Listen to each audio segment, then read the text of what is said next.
राधे राधे। राधा रानी की कृपा आप सब पर बनी रहे। ओम नमो भगवते वासुदेवाय नमः। आज हम माघ मास का छठा अध्याय सुनेंगे, तो चलिए हम अपना अध्याय शुरू करते हैं। दत्तात्रेय जी ने कहा, हे राजन, तुम्हारे मान के लिए तुम्हें माघ मास की एक प्राचीन कथा सुनाता हूँ। ध्यान से सुनो। सतयुग की बात है।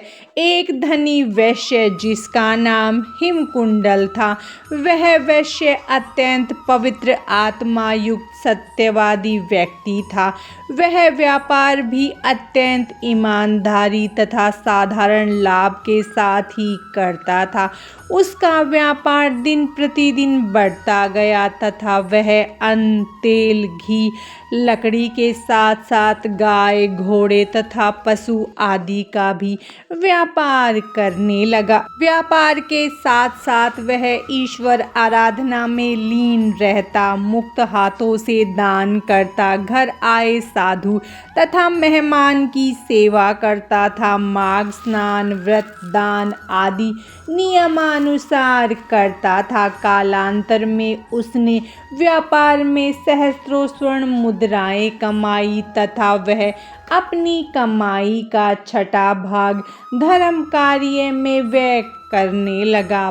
प्रभु की कृपा से उसके 2 पुत्र हुए। उसने एक का नाम कुंडल रखा तथा छोटे का नाम विकुंडल रखा। उसने अपने जीवन में अनेक धर्मशालाएं, कुएं, बावड़ी तथा मंदिर बनवाए।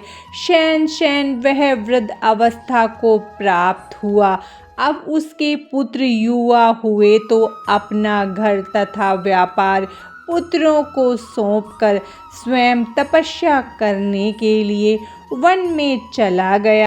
वैश्य के दोनों पुत्र अपने पिता की अपार संपदा को देखकर अति अभिमानी हो गए। दुष्ट जन उनके मित्र बन गए तथा वे दोनों दुराचारी बन गए। अपने पिता के सरल तथा धार्मिक स्वभाव के विपरीत वे अत्यंत लोभी, कामी तथा व्यभिचारी बन गए। वैश्यागमन उनकी दिनचर्या का अंग बन गया। व्यापार में बेईमानी तथा अनेक बुरे व्यसनों के कारण उनकी निंदा होने लगी।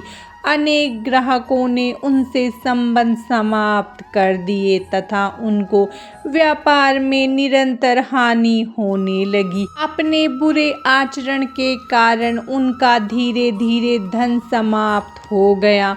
वे अत्यंत दुखी तथा परम दरिद्र हो गए। धीरे धीरे वे चोरी की ओर अग्रसर हो गए। कर्जदारों तथा राजा के भय से वे नगर छोड़कर जंगल में चले गए। जंगलों में वे जानवरों का शिकार करते तथा उनका मांस खाते। एक दिन बड़े भाई पर सिंह ने आक्रमण कर दिया और उसको खा गया। उसी दिन छोटे भाई को वन में ही एक सांप ने डस लिया तथा वह भी मृत्यु को प्राप्त हुआ। मरने के पश्चात यमदूत उन दोनों को धर्मराज के पास ले गए। धर्मराज ने अपनी बही में जीवन का लेखा जोखा देखा। धर्मराज को खाता देखते देखकर यमदूतों ने कहा, हे प्रभु, उनके जीवन का खाता देखना व्यर्थ है। ये दोनों महापापी दुराचारी है, अतः इनको घोर नरक में ले जाते हैं। गुप्त जी ने उनके जीवन के कर्मों का अवलोकन करते हुए कहा कि कुंडल को तो महानरक में डाल दो, और विकुंडल की ओर देखकर मधुर वाणी में कहा कि इनको आदर सहित स्वर्गलोक में ले जाओ। यमदूत कुंडल को खींचते हुए घोर नरक की ओर ले गए। विकुंडल चित्रगुप्त की बात सुनकर आश्चर्यचकित रह गया। उसको समझ में नहीं आ रहा था कि कुंडल को घोर नरक की ओर ले जाया जा रहा था तथा यमदूत उसको आदर सहित स्वर्ग की ओर ले जा रहे थे। माघ मास का छठा अध्याय समाप्तम। भगवान श्री हरि विष्णु और माता लक्ष्मी की कृपा आप सब पर सदा बनी रहे। राधे राधे।